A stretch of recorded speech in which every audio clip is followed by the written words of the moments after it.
क्या आपको सिर्फ पीरियड दिया हो और आपसे फ्रीक्वेंसी, वेवलेंथ, वेव नंबर निकलवाया हो और आप कंफ्यूज हो जाते हैं कि अब किस तरीके से निकालना है? क्या वैल्यूज को एंगस्ट्रॉन में रखना है?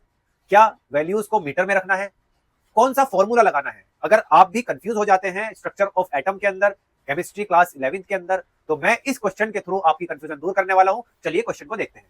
Calculate the wavelength, frequency and wave number. हमें तीन चीज कैलकुलेट करनी है।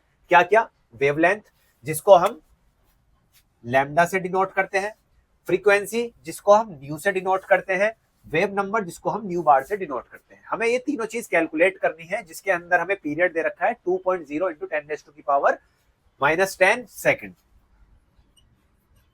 कैपिटल टी की वैल्यू हमें दे रखी है 2.0 इंटू 10⁻⁻10 सेकेंड। हमें क्या निकालना है? फ्रीक्वेंसी, वेवलेंथ और वेव नंबर। जब भी हमें इस तरीके से क्वेश्चन दे रखे हो तो आप हमेशा सबसे पहले फ्रीक्वेंसी निकालना। क्या निकालना? सबसे पहले फ्रीक्वेंसी। फ्रीक्वेंसी का फॉर्मूला होता है 1/कैपिटल टी। ठीक है, 1 ऐसी रहेगा, कैपिटल टी की जगह आ जाएगा 2.0 इंटू 10⁻⁻10 सेकेंड।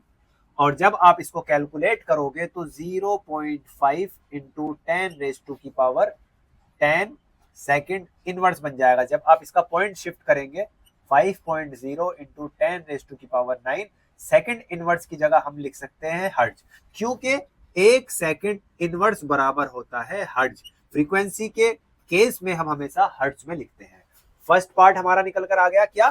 फ्रीक्वेंसी। फ्रीक्वेंसी हमारी निकल कर आ गई। सेकंड पार्ट देख लेते हैं। सेकंड पार्ट में क्या कह रहा है? वेवलेंथ और वेव नंबर। तो अब हम निकालते हैं क्या? वेवलेंथ। वेवलेंथ का फॉर्मूला होता है लैम्डा बराबर c अपॉन न्यू। क्योंकि हम न्यू की वैल्यू निकाल चुके हैं, क्या है? 5.0 इंटू 10⁻9।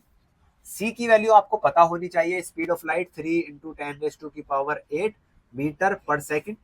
तो 3 इंटू 10⁸8 हो जाएगा। ठीक है, जब आप इसको कैलकुलेट करोगे तो 6.0 इंटू 10⁻⁻2 मीटर आपका आंसर आ जाएगा। ये आपका लैम्डा निकल गया। थर्ड पार्ट क्या कह रहा था हमारा? थर्ड पार्ट हमारा रह गया अब वेव नंबर। वेव नंबर होता है, क्या होता है? 1/लैम्डा। 1 ऐसे ही रहा, लैम्डा आपने यहां से निकाल लिया। 6.0 इंटू 10⁻⁻2।